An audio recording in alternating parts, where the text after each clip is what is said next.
ചോദ്യത്തിന് കഥ പറച്ചിലുകാരിയായ മുതിർന്ന സ്ത്രീ കൊടുക്കുന്ന മറുപടി അത് ഈ പൂതം മുറുക്കി തുപ്പിയതാണ് എന്നാണ്. അപ്പോൾ ഈ ചെത്തിപ്പൂവുകളിലേക്ക് മുറുക്കാനിൽ നിന്ന് വലിയ ദൂരമില്ല. വെറ്റില തിന്ന് ചുവന്ന ചുണ്ടുകളിൽ നിന്ന് തെച്ചിക്കാട്ടിലേക്കോ തെച്ചിപ്പൂവുകളിലേക്കോ വലിയ ദൂരമില്ല എന്ന് പറയാം. കാടുകൾ തോറും പട്ടുപുതച്ച കടച്ചച്ചക്കകൾ, വെട്ടിവിളങ്ങും കമ്മൽ കല്ലുകൾ, കാനനവന്നി ജ്വാലകൾ. ഈ കാനനവന്നി കാട്ടുതീയല്ല, മറിച്ച് ഫ്ലെയിം ഓഫ് ദ ഫോറസ്റ്റ് എന്ന പേരുള്ള വാകയാണ് എന്നാണ് എൻ്റെ വിശ്വാസം. വേനലിൽ ചുവന്നു പൂക്കുന്ന വാകകളെ പറ്റിയാണ് പറയുക. കാനനവന്നി ജ്വാലകൾ. അടിമുടി പൂവിൽ പൂവ് പൊതിഞ്ഞൊരു വാകകൾ എന്നതിനെ വിശദീകരിക്കുന്നുണ്ട്. കാനനവന്നി ജ്വാലകൾ, അടിമുടി പൂവിൽ പൂവ് പൊതിഞ്ഞൊരു വാകകൾ. നമ്മൾ ചണ്ടാല ഭിക്ഷുകികളെ കണ്ടാലേ അന്തിവാണിന്ന് അകന്നോരു കോണുപോൽ എന്ന ആശാൻ വിവരിച്ച ആ വാകകൾ. പാലൊളി വീശും പശുവിൻ പള്ളയിൽ ശോണിമ കുത്തിയ രോമൽ പുള്ളികൾ. ഇവിടെയാണ് ഈ കാഴ്ച ഇങ്ങനെ സൂക്ഷ്മപ്പെടുക. ഏത് പരപ്പിലും കാണാവുന്ന സ്ഥൂലമായ കാഴ്ചകളിൽ നിന്ന് വളരെ സൂക്ഷ്മമായ, സൂക്ഷിച്ചു നോക്കിയാൽ മാത്രം കാണാവുന്ന ഒരു ചുവപ്പിന്റെ പൊട്ടിലേക്ക് ഈ കാഴ്ച സൂക്ഷ്മപ്പെടുന്നു. ആ കാഴ്ച ഇതാണ്: പാലൊളി വീശും പശുവിൻ പള്ളയിൽ ശോണിമ കുത്തിയ രോമൽ പുള്ളികൾ. പശുവിന്റെ പള്ളയിലുള്ള ഒരു ചെറിയ ചുവന്ന പൊട്ട് അതിലേക്ക് സൂക്ഷ്മപ്പെടുന്നു. ഇതുപോലൊരു കാഴ്ചയുടെ വിന്യാസം വേറൊരു കവിതയിൽ ഞാൻ കണ്ടിട്ടുള്ളത്. ഡി വിനയേന്ദ്രന്റെ പ്രിയേ വിരഹ ഹേമന്തമേ എന്ന കവിതയിൽ മഴയെ വർണ്ണിക്കുമ്പോൾ കവി പെട്ടെന്ന് കുന്നുകുന്നായി ഇറങ്ങി വരും മഴ. അടുത്ത വരി ഇതാണ്: കുന്നിമണി നെഞ്ചിലും കുളിരു കോരും മഴ. വലിയ കുന്നുകുന്നായി കുന്നിറങ്ങി വന്ന മഴ, കുന്നോളം വലുപ്പത്തിൽ വന്ന മഴ കുന്നിമണിയിലേക്ക് ചുരുങ്ങുന്നു. ഇത്തരത്തിലുള്ളൊരു വിന്യാസമാണ് ഇവിടെ. വാക, ചുവന്ന ചുണ്ടുകൾ, തെച്ചിപ്പൂക്കൾ എന്നിങ്ങനെ വലിയ ചുവപ്പിന്റെ കാഴ്ചകളിൽ നിന്ന് ഒരു പശുവിന്റെ പള്ളയിലെ ഒരു ചുവപ്പ് പുള്ളിയിലേക്ക് കവിത സൂക്ഷ്മപ്പെടുന്നു. കുങ്കുമതിലകം ചാർത്തിയൊരുങ്ങിയ ഒരു അമ്പിളി നെറ്റികൾ, ആതിരരാവിൽ കിങ്ങിണി കെട്ടി ഒരുങ്ങിയ കന്യകൾ ചെങ്കടൽ വച്ചു കളിക്കുന്നളവിൽ കങ്കണമിളകി താളമടിക്കും ചെമ്പഞ്ഞിച്ചാറണിയും കയ്യുകൾ. ചെമ്പഞ്ഞിച്ചാറോ മൈലാഞ്ചിയോ ചാർത്തിയ ആ കൈകൊട്ടി കളിക്കുന്ന കന്യകമാരുടെ കയ്യിലെ തുടുപ്പിലേക്ക് വരുന്നു. അങ്ങനെ ചുവപ്പിന്റെ ഒരു പരമ്പരയായി വെള്ളിലവള്ളിയുടെ പൂവിന്റെ ചുവപ്പിനെ പറ്റി പറയുന്നുണ്ട്. മാമര വലയിൽ ഉടക്കിയ സായം സന്ധ്യകൾ എന്ന ഒരു പനോരമയാണ് ഈ കവിത. ഒരു തുടർക്കണിയാണല്ലേ. എം ഗോവിന്ദനാണ് പനോരമയെ തുടർക്കണി എന്ന്, അല്ലെങ്കിൽ ആൽബത്തെ തുടർക്കണി എന്ന് മലയാളപ്പെടുത്തിയ ഒരു കവി. ഒരു തുടർക്കണിയാണ്, ചുവപ്പിന്റെ ഒരു തുടർക്കണിയാണ് ഈ കവിതയുടെ ആദ്യ വരികൾ നമ്മൾ കാണുക. അതിൽ സവിശേഷമായ ഒന്നാണ് മാമര വലയിൽ ഉടക്കിയ സായം സന്ധ്യകൾ. ഇത് നമുക്ക് പറഞ്ഞ് വിസ്തരിക്കാനോ ബോധിപ്പിക്കാനോ പറ്റുന്ന ഒന്നല്ല. മാമര വലയിൽ ഉടക്കിയ സായം സന്ധ്യകൾ അല്ലേ. മരച്ചില്ലകളുടെ വലയിൽ കുടുങ്ങിപ്പോയ ഒരു സാന്ധ്യശോഭയുണ്ടല്ലോ, അതിനെ അങ്ങനെ തന്നെ ഭാഷയിൽ എടുത്തു വച്ചിരിക്കുന്ന പോലെയുള്ള വരികളാണ്. മാമര വലയിൽ ഉടക്കിയ സായം സന്ധ്യകൾ. കുന്നിക്കുരുവിന്റെ ചുവപ്പ് വരെ ഈ പരമ്പര നീളുന്നുണ്ട്. കണ്ടാലാർക്കും ഒരു ഉമ്മ കൊടുക്കാൻ കൊതി തോന്നുന്ന ഒരു കുഞ്ഞിക്കണ്ണൻ കുന്നിക്കുരുവുകൾ. ഇതിനെല്ലാം ഒരു ഭാവപരിവേഷം കൂടി ഉണ്ടെന്ന് ഓർക്കണം അല്ലേ. ഒരു വെറ്റില തിന്ന് തുടുത്ത ചൊടികളെ കുറിച്ചുള്ള പരാമർശം, അല്ലെങ്കിൽ തിലകം തൊട്ട, ചുവന്ന കുങ്കുമപ്പൊട്ട് തൊട്ട സുന്ദരിയായ യുവതിയുടെ നെറ്റിത്തടത്തെക്കുറിച്ചുള്ള വരികൾ വായിക്കുമ്പോൾ ഉളവാകുന്ന പ്രതീതിയല്ല ഈ കുന്നിക്കുരുവിനെ പറ്റിയുള്ള വരി. അത് വാത്സല്യമായി ഭാവം പകരുന്നു. കണ്ടാലാർക്കും ഒരു ഉമ്മ കൊടുക്കാൻ കൊതി തോന്നുന്ന ഒരു കുഞ്ഞിക്കണ്ണൻ കുന്നിക്കുരുവുകൾ. ഇങ്ങനെ എല്ലാ ഭാവങ്ങളിലും എല്ലാ കാഴ്ചകളിലും പ്രപഞ്ചത്തിലെല്ലായിടവും അതിനെല്ലാം കോർത്തിണക്കുന്ന ഒരു ഏകതയുടെ വിന്യാസമുണ്ട് എന്ന് കൂടി പറയാനുള്ള ശ്രമമാണ്, അതിനുള്ളൊരു ഉപാധിയാണ് ഈ ചുവപ്പിന്റെ ലോകമെന്ന കവിത. ഇത്തരത്തിൽ അനന്യമാണ് ആ അർത്ഥത്തിലല്ലേ. അനന്യത എന്ന് പറയുന്നത്, തന്മ എന്ന് പറയുന്നത് ജി കുമാരപിള്ളയുടെ ഒരു പ്രധാന പരിഗണനയായിരുന്നു. വ്യക്തിയുടെ അനന്യത, അനുഭവത്തിന്റെ അനന്യത. ഇവിടെ മുമ്പ് തോമസ് മാത്യു സാർ വിശദമായി തന്നെ പരാമർശിച്ച സ്വന്തം എന്ന കവിതയിൽ അതിന്റെ മറ്റൊരു ഭാഗത്ത്, അവസാന ഭാഗത്തോടടുത്ത് ഇങ്ങനെ ചില വരികൾ കാണാം. മുറ്റത്തെ മുല്ലയിൽ ഇന്നലെ സന്ധ്യയ്ക്ക് ഞെട്ടറ്റു നിന്നൊര കുഞ്ഞു പൂമുട്ടിനും അന്നത്തെ രാത്രിയിൽ തെങ്ങിന്തലപ്പിലൂടെ എന്നെ കടാക്ഷിച്ച പൗർണമിചന്ദ്രനും നിന്റെ കൺപീലിയിൽ നീ മുഹൂർത്തത്തിൽ ഇറ്റു നിൽക്കുന്നൊരീ കണ്ണീർ കണത്തിനും ഒന്നിനും പേരില്ല. പേരില്ല കഷ്ടമിന്നൊന്നിന്റെയെങ്കിലും പേരു ചൊല്ലൂ സഖി. ഇങ്ങനെ പേരിടാനാവാത്ത അനുഭവങ്ങളുടെ അനന്യത കൊണ്ട് ഭാഷയെ കബളിപ്പിക്കുന്ന, ഭാഷയെ മറികടന്നു പോകുന്ന, പേരുകൊണ്ട് കണിശപ്പെടുത്താനാകാത്ത, പേരിന്റെ പാത്രം കവിഞ്ഞു തുളുമ്പിപ്പോകുന്ന അനുഭവങ്ങളുടെ ഒരു സമാഹാരമാണ് പ്രപഞ്ചമെന്നാണ് പറയുക. ആ കവിതയുടെ തുടക്കത്തിൽ പറയുന്നുണ്ടല്ലോ, ഈ പൂവിൽ തുടങ്ങി ഈ താമരപ്പൂവിന്റെ, അപ്പൊ ഒന്നുകൂടി അത് വിശദമായി അല്ലെങ്കിൽ കണിശമായി. ഈ നീലിച്ച താമരപ്പൂവിന്റെ, അപ്പൊ ഒന്നുകൂടി നിറത്താൽ അത് കണിശമായി.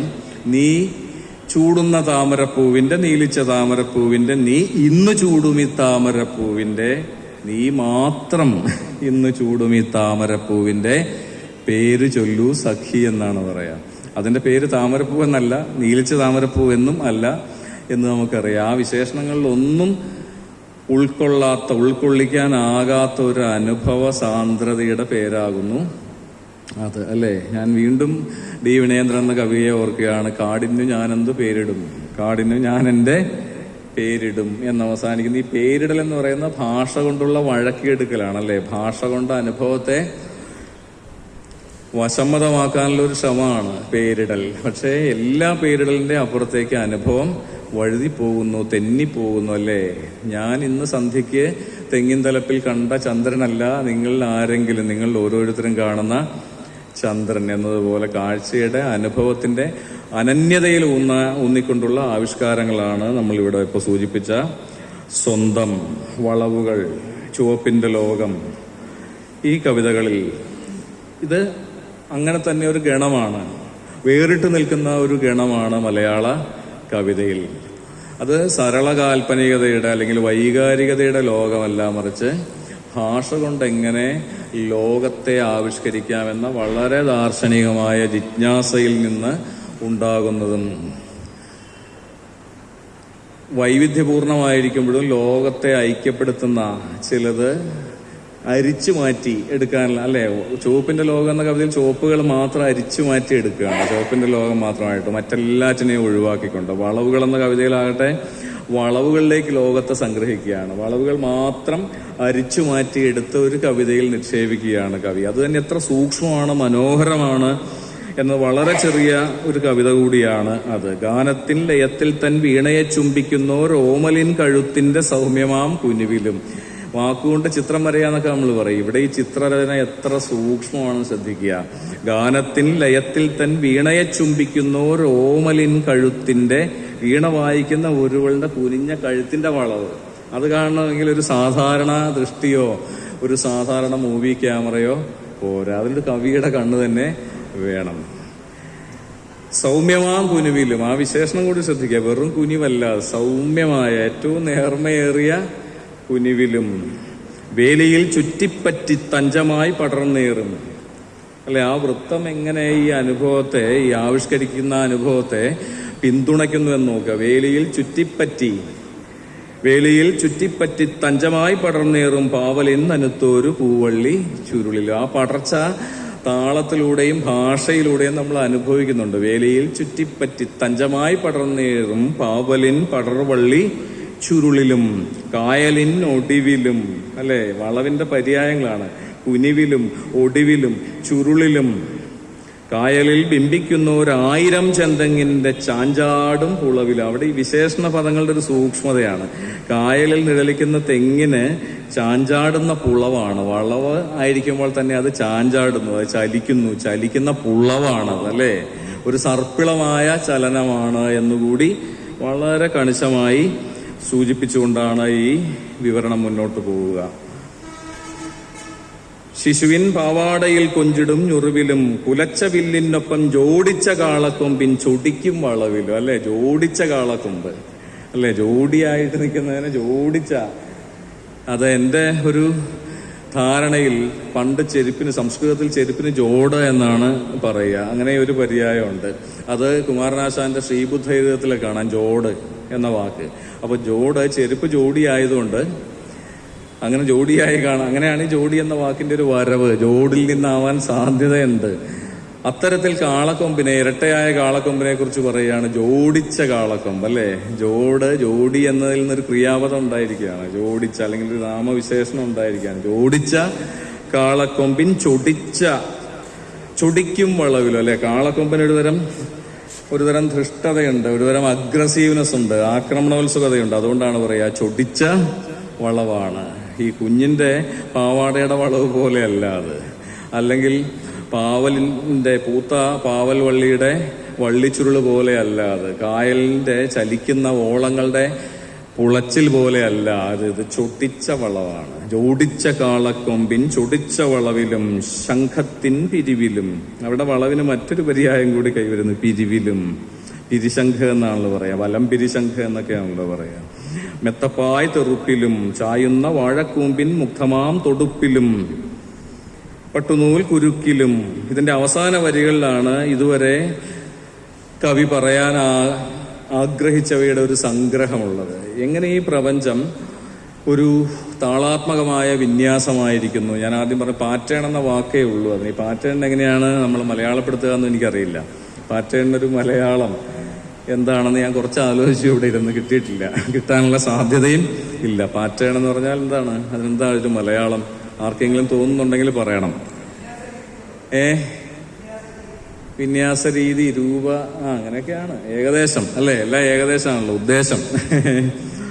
അപ്പോൾ ഇങ്ങനെയാണ് കവിത അവസാനിക്കുക.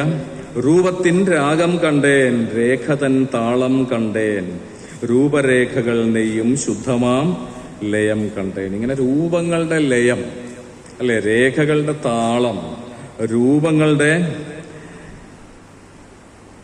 രാഗം എന്നാണ് പറയാ. രൂപങ്ങൾ രാഗവും രേഖകൾ താളവും സൃഷ്ടിക്കുന്ന ഒരു ലയമാണ് ഈ പ്രപഞ്ചം. ഒരു ദൃശ്യവേദ്യമായ ഒരു സംഗീത ശില്പമാണ് ഈ പ്രപഞ്ചം എന്ന് എത്ര ചുരുങ്ങിയ വാക്കുകൾ, എത്ര ചുരുങ്ങിയ കാഴ്ചകളിലൂടെയാണ് കവി കാട്ടിത്തരുന്നത് എന്ന് നോക്കുക. അതുകൊണ്ടാണ് ഞാൻ ഈ പറയുന്നത്, ഈ കാഴ്ചകളൊന്നും ഒരു വളവുകളുടെ ഒരു സമ്പൂർണ്ണ സമാഹാരമൊന്നുമല്ല, സിലക്റ്റീവാണ്.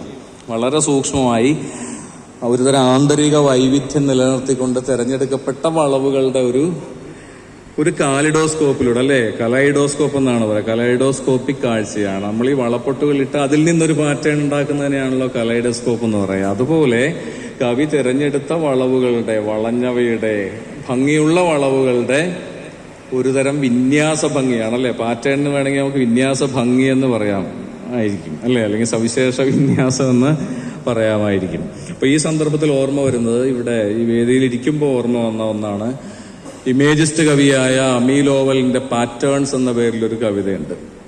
ഇങ്ങനെ ഈ പാറ്റേൺ കൊണ്ടൊരു കവിത നിർമ്മിക്കാൻ വന്നതിന്റെ ഒരുപക്ഷെ ഒരു മുൻമാതൃക എന്ന് പറയാം. അങ്ങനെ ഒന്നും സ്വാധീനിക്കപ്പെട്ടിട്ടായിരിക്കില്ല ഈ കവിത, ഇത്തരം കവിതകളിലേക്ക് ജി കുമാരപിള്ള എന്ന കവി എത്തിച്ചേർന്നത്. എങ്കിലും ഇതിനോട് ഒരു വിദൂര സാദൃശ്യമെങ്കിലും കൽപ്പിക്കാവുന്ന ഒരു കവിത നമ്മൾ കാണുന്ന അമീലോവലിന്റെ പാറ്റേൺസ് എന്ന രചനയാണ്. ഒരു സ്ത്രീ, ഏകാഗിയായ ഒരു സ്ത്രീ ഒരു പൂന്തോട്ടത്തിലെ വളരെ പാറ്റേൺഡായ വഴികളിലൂടെ മുന്നോട്ടും പിന്നോട്ടും നടക്കുന്നു. ഒരുപക്ഷെ അസ്വസ്ഥയായി നടക്കുന്നു. അവരിട്ടിരിക്കുന്ന ഗൗണിനുമുണ്ട് സവിശേഷമായൊരു പാറ്റേൺ, ആ പൂന്തോട്ടത്തിനുമുണ്ട് സവിശേഷമായൊരു പാറ്റേൺ. കവിതയുടെ ഒടുവിലാണ് നമ്മൾ വായിക്കുക, എന്നെ സ്നേഹിച്ചിരുന്ന ഒരാളുണ്ടായിരുന്നു, ഈ സ്ത്രീയെ സ്നേഹിച്ചിരുന്ന അവൾ കാത്തിരുന്ന ഒരാളുണ്ടായിരുന്നു. ഇത് ലോകമഹായുദ്ധകാലത്ത് എഴുതപ്പെട്ട കവിതയാവണം. യുദ്ധം എന്ന ഭീകരമായൊരു പാറ്റേണിൽ തട്ടി അയാൾ ഇല്ലാതായി എന്ന് പറഞ്ഞുകൊണ്ടാണ് ഈ കവിത അവസാനിക്കുക. യുദ്ധം എന്ന വളരെ വിലക്ഷണമായ ഭീകരമായ ഒരു പാറ്റേണിന്റെ ആഘാതത്താൽ അയാൾ തന്റെ ജീവിതത്തിൽ നിന്ന് അപ്രത്യക്ഷനായി എന്ന് പറഞ്ഞുകൊണ്ടാണ് ഈ കവിത അവസാനിക്കുക. ഇത്തരം പാറ്റേണിങ് കൊണ്ട് കവിത നിർമ്മിക്കുന്ന സവിശേഷമായ രചനകളെയാണ് നമ്മളിവിടെ കാൽപ്പനികതയിലെ നവസർഗം എന്ന് വിശേഷിപ്പിക്കുന്നത്. മറ്റ് കവിതകളൊക്കെ മറ്റൊരു കവിക്കും എഴുതാവുന്നതേ ഉള്ളൂ. പക്ഷേ ചുവപ്പിന്റെ ലോകം പോലെ, വളവുകൾ പോലെ, മുഗ്ധം പോലെ, മൃദുലം പോലെ, മുഗ്ധം എന്ന കവിതയിലാണ് ഭാഷ തൻ മുനയങ്ങാൻ ഏശിയാൽ പിന്നിപ്പോകും സ്നിഗ്ധത എന്ന ചില അനുഭവ സൂക്ഷ്മതകളെ, നേർമകളെ ജി കുമാരപിള്ള വിവരിക്കുക. ഇതിനോട് ചേർത്ത് പറയാവുന്ന കവിതയാണ് മൃദുലം. ചില മൃദുലതകളെ, ഇപ്പൊ കുഞ്ഞിന്റെ കണ്ണിൽ മുലപ്പാലിറ്റിക്കുന്ന അമ്മയുടെ കൈയുടെ മൃദുലത, അല്ലെങ്കിൽ നമ്മുടെ ഒരു ആതുര ശുശ്രൂഷിക നമ്മുടെ ഞരമ്പിൽ മരുന്ന് കുത്തിവയ്ക്കുന്ന സൂചിത്തുമ്പിന്റെ സൂക്ഷ്മത, നിലാവിൽ വെളുത്ത ചുമരിൽ തെളിയുന്ന പൂനിഴലുകളുടെ മൃദുലത. ഇങ്ങനെയുള്ള മൃദുലതകളുടെ ഒരു ലോകമാണ് മൃദുലം എന്ന കവിത. മുഗ്ധം എന്ന കവിതയാകട്ടെ പാതിരാത്രിയിൽ ഒരു കായലിൽ ഏകാഗിയായി ഒരു വഞ്ചിയിൽ സഞ്ചരിക്കുന്ന ഒരാൾ അങ്ങ് അകലെ തീരത്ത് കാണുന്ന ഒരു ഒറ്റ വിളക്കിന്റെ കാഴ്ച, ആ കാഴ്ചയുടെ സാന്ത്വനം, അത് അയാൾക്കരുളുന്ന അഭയം, ഇതിനെ എങ്ങനെയാണ് ഭാഷയിൽ ആവിഷ്കരിക്കുക? ആ കവിതയുടെ ഒടുവിലാണ് ഈ വരികളുള്ളത്. ഭാഷ തൻ മുനയങ്ങാൻ ഏശിയാൽ പിന്നിപ്പോകും സ്നിഗ്ധതേ. ഭാഷയുടെ മുന എന്ന വാക്ക് ശ്രദ്ധിക്കുക. ഭാഷയുടെ മുന, ഏശിയാൽ പിന്നിപ്പോകും സ്നിഗ്ധതേ. ഇങ്ങനെ അപൂർവ സുന്ദരമായ ചില സൂക്ഷ്മലോല ഭാവങ്ങളെ, ഇതുവരെ നമ്മുടെ അനുഭവ ലോകത്തിന്റെ ഭാഗമല്ലാതിരുന്ന ചില സൂക്ഷ്മാനുഭവങ്ങളെ, ചില സ്നിഗ്ധതകളെ, മുഗ്ധതകളെ, മൃദുലതകളെ, വളവുകളെ, വക്രതകളെ, അവയുടെ സൗന്ദര്യത്തെ കവിതയിൽ സമാഹരിച്ച് അങ്ങനെ മൗലികമായ ഒരു തനതിടം പണിയാൻ സാധിച്ചു ജി കുമാരപിള്ളയ്ക്ക് മലയാള കവിതയിൽ എന്നതാവാം അദ്ദേഹത്തിന്റെ അനന്യത. ഞാൻ ആദ്യം സൂചിപ്പിച്ച പോലെ അനന്യതയുടെ കവിയായിരുന്നു. മനുഷ്യന്റെയും അനുഭവത്തിന്റെയും അനന്യതയിൽ ഊന്നിയിരുന്ന കവിയായിരുന്നു ജി കുമാരപിള്ള. അപ്പോഴാണ് ലോകം ചുവപ്പിന്റെ ലോകമായി തെളിയുക, വളവുകളുടെ ലോകമായി തെളിയുക, മുഗ്ധതയുടെയും സ്നിഗ്ധതയുടെയും മൃദുലതയുടെയും ലോകമായി തെളിയുക. ഇങ്ങനെ ഫിൽറ്റേഡ് ആയിട്ടുള്ള കാഴ്ചകളുടെ, അങ്ങനെ സൃഷ്ടിക്കപ്പെടുന്ന പാറ്റേണുകളുടെ, രൂപവിന്യാസങ്ങളുടെ, സവിശേഷ രൂപവിന്യാസങ്ങളുടെ കവിതകളുടെ ഈ ഗണമാണ് ഒരുപക്ഷെ മലയാള കവിതയ്ക്ക് ജി കുമാരപിള്ള എന്ന കവിയുടെ ഏറ്റവും മുന്തിയ സവിശേഷമായ സംഭാവന, അനന്യമായ സംഭാവന എന്ന് ഞാൻ വിചാരിക്കുന്നു. കാരണം ഇവിടെ സംസാരിച്ചവരാരും ഈ കവിതകളെ പരാമർശിക്കാതെ പോയിട്ടില്ല. അപ്പോഴാണ് എനിക്ക് ബോധ്യപ്പെട്ടത് എൻ്റെ സ്വകാര്യ ഇഷ്ടങ്ങൾ മാത്രമല്ല ഇതൊരു പരസ്യ വസ്തുതയാണ്. സർവസമ്മതമായ ജി കുമാരപിള്ള കവിതകളാണ് ചുവപ്പിന്റെ ലോകവും വളവുകളും മുഗ്ധവും മൃദുലവും സ്വന്തവും എന്ന്. അപ്പോൾ ഈ കവിതകൾ ഇനിയുള്ള വായനകളിൽ, ഇനിയുള്ള കാവ്യാസ്വാദന വേളകളിൽ നിങ്ങളുടേതുകൂടിയായി മാറട്ടെ, ഇവിടെ ഇരിക്കുന്ന എല്ലാവരുടെയും സ്വന്തമായി മാറട്ടെ എന്ന് ആശംസിച്ചുകൊണ്ട് 2023 ഈ കവിയുടെ ജന്മശതാബ്ദി. കാര്യമായിട്ട് ആരും പരിഗണിക്കാതെ പോയ ഒരു ശതാബ്ദിയായിരുന്നു അത്, ജന്മശതാബ്ദിയായിരുന്നു അത്. ഇവിടെ ജി കുമാരപിള്ളയുടെ ആത്മമിത്രം കൂടിയായിരുന്ന CJയുടെ പേരിൽ നടത്തപ്പെടുന്ന ഈ പ്രഭാഷണ പരമ്പരയുടെ ഭാഗമായി ജി കുമാരപിള്ള എന്ന അനന്യനായ കവി അനുസ്മരിക്കപ്പെട്ടതിലുള്ള സന്തോഷവും അതിന് നിമിത്തമായി തീരാൻ ഇടയായതിലുള്ള ചാരിതാർത്ഥ്യവും രേഖപ്പെടുത്തിക്കൊണ്ട് നിർത്തട്ടെ. നന്ദി, നമസ്കാരം.